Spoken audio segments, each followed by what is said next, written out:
Factoring review video 4. Factoring trinomials, leading coefficient is not equal to 1. So in other words, 3 terms with the first number isn't 1.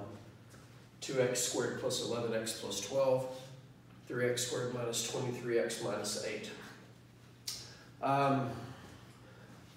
Before I say this is how you do it, I want to kind of motivate the reason, or give you the reason that motivates it.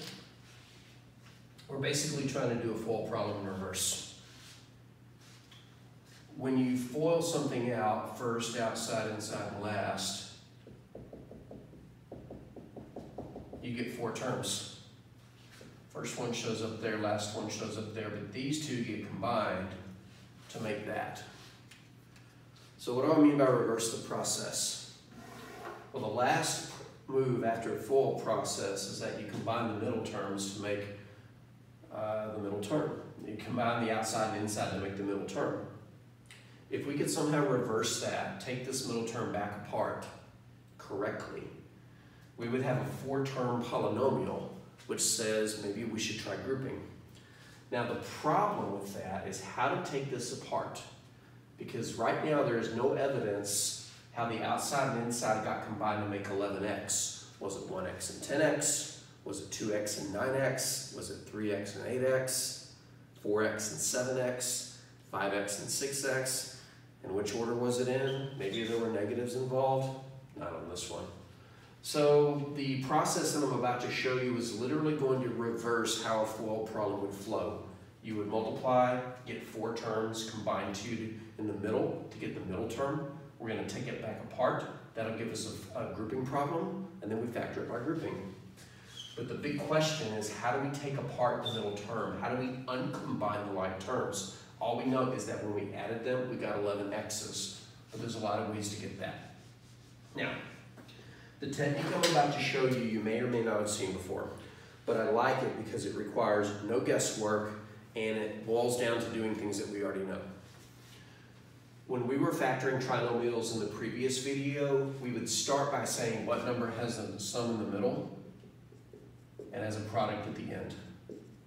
But that technique only worked when the leading coefficient was 1. So we're going to start by modifying this technique so that it will always work, regardless of whether or not the leading coefficient is 1. Now, how do we do that? Well, the first thing you have to do is change the product. The way you change the product is you multiply the first and the last numbers together. So you get a new product. So now we're not going to say product equals 12. We're going to say product equals 2 times 12, which is 24. More specifically, positive 24. And as I go through this process, I'm going to enumerate the steps over here. So here's how to factor trinomials whose leading coefficient is not 1.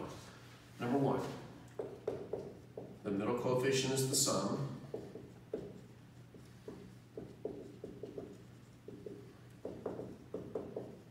Just like we called it the sum before, but the product of the first and third coefficients. So the first and the last numbers, 2 times 12, is the, I'm going to put in parentheses, new product, because normally we would just call the number at the end the product, but now we're going to change it and make it 12. Excuse me, make it 24. And now we're going to answer the same question that we did previously. What 2 numbers have a sum of 11 and a product of 24? So let's go through the products that equal 24. 1 times 24, 2 times 12, 3 times 8, 4 times 6. It's 3 times 8. So as your second step, find the 2 numbers with the correct sum and product. Find the 2 numbers with the correct sum and product. The sum still being the number in the middle, but the product being the new product created by multiplying the first and the last numbers. It's 3 and 8. Now, this 3 and 8 do not just go into the answer like they did in the easier trinomials. But remember what our plan of attack was?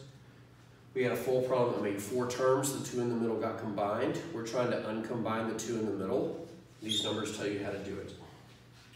So, those two numbers tell you what got combined to make the positive 11x. Positive 3x and positive 8x. And it doesn't matter what order you put them in. So your third step, use those two numbers. Use those two numbers to, and here's a word that's not used very common, so I'll put it in quotes, uncombine the middle term. We're not combining like terms, we are uncombining them. There were 3 x's and there were 8 x's, and they got combined to make an 11x, so let us uncombine them.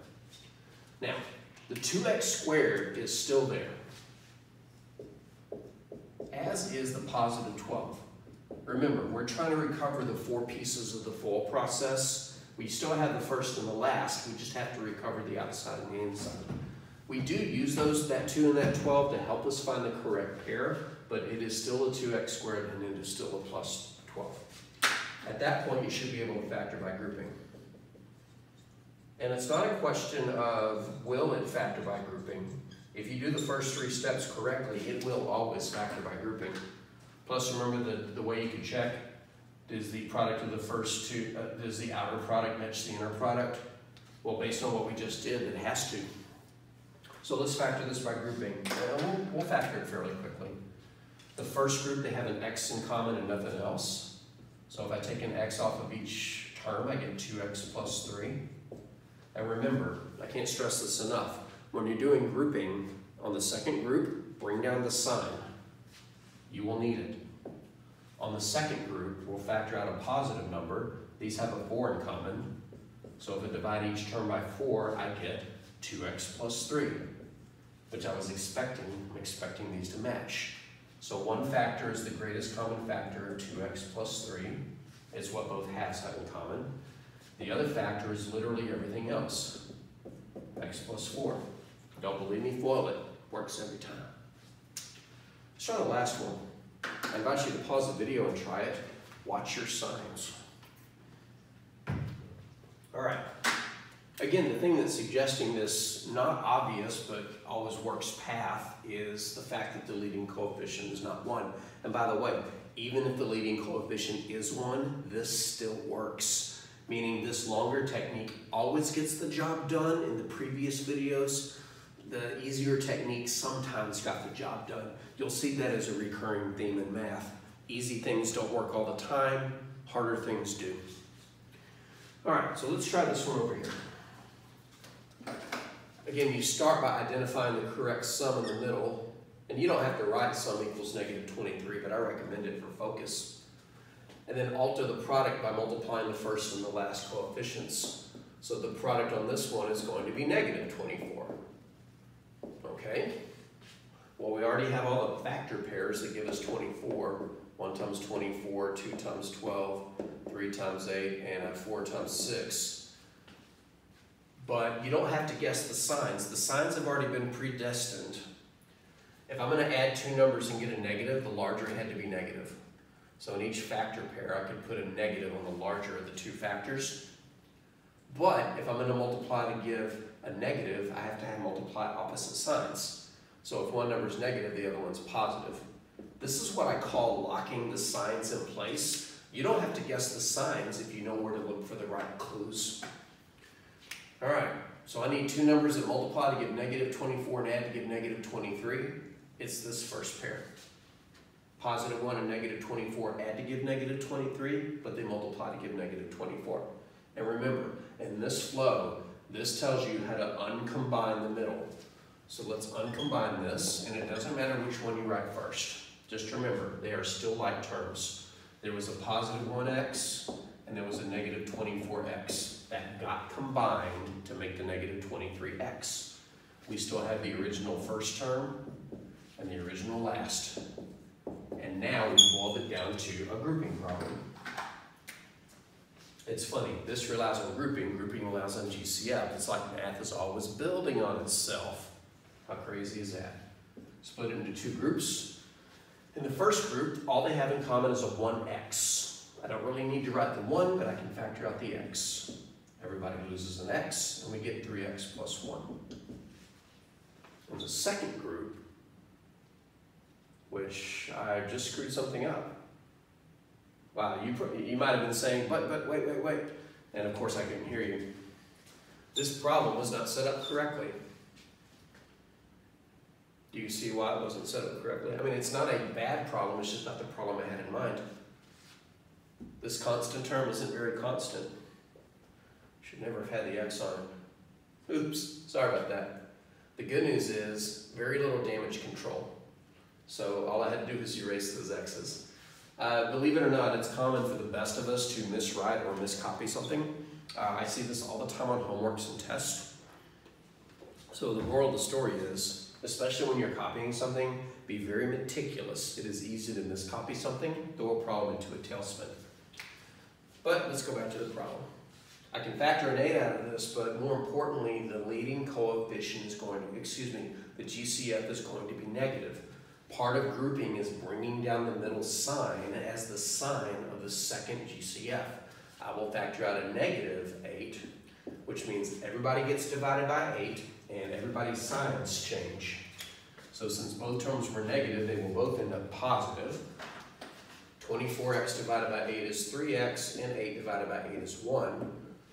You could always remultiply to make sure it's right, but I was expecting that because as part of grouping, these are supposed to match. So 3x plus 1 is one factor, and everything else, x minus 8 is the other. This is not the only gimmick for factoring trinomials whose leading coefficient is 1, but I like it for two reasons. Number one, it kind of starts the same way as the easier problems with a modified product. And number two, there are practically 0 decisions to make besides pick the correct pair of numbers. But if you can write out all the factor pairs, which is actually straightforward, just start going 1 through until they repeat, and you can lock the signs in place, which are predestined by the signs of the sum of the product, there's really no guesswork there. So you can get through these with no guesswork at all, just with persistence and caution, like writing something down correctly.